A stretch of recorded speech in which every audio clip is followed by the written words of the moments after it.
Selon les conseillers de la Cour des comptes, a priori, la Cogumer devait, grâce aux 2,5 millions de fonds européens, doubler ses capacités de traitement des pêches pour atteindre 1000 tonnes par an, soit un tiers de la production locale.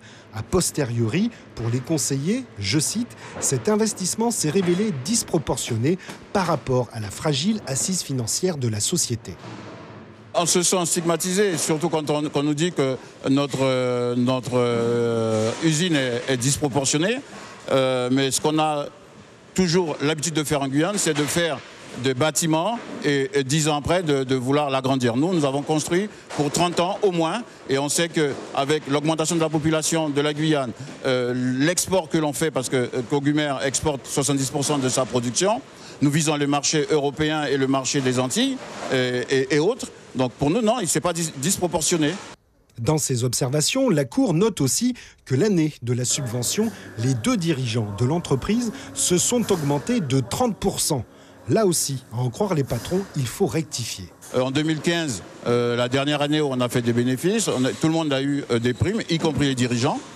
Et depuis 2015, nous avons prouvé à la Cour des comptes que les salaires ont baissé, en tout cas des dirigeants, je parle bien des dirigeants, ont baissé de plus de 40%. Et ça, il en est nullement fait notion dans le rapport.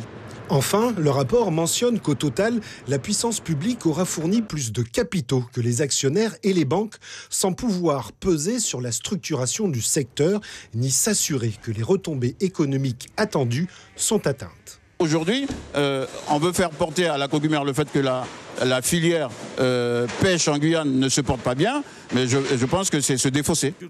En conclusion, la Cour des comptes rappelle que le fait qu'il s'agisse de fonds européens ne dispense en rien du respect des règles applicables, ni du double souci de l'efficacité et de l'efficience qui doit caractériser l'emploi de l'argent public.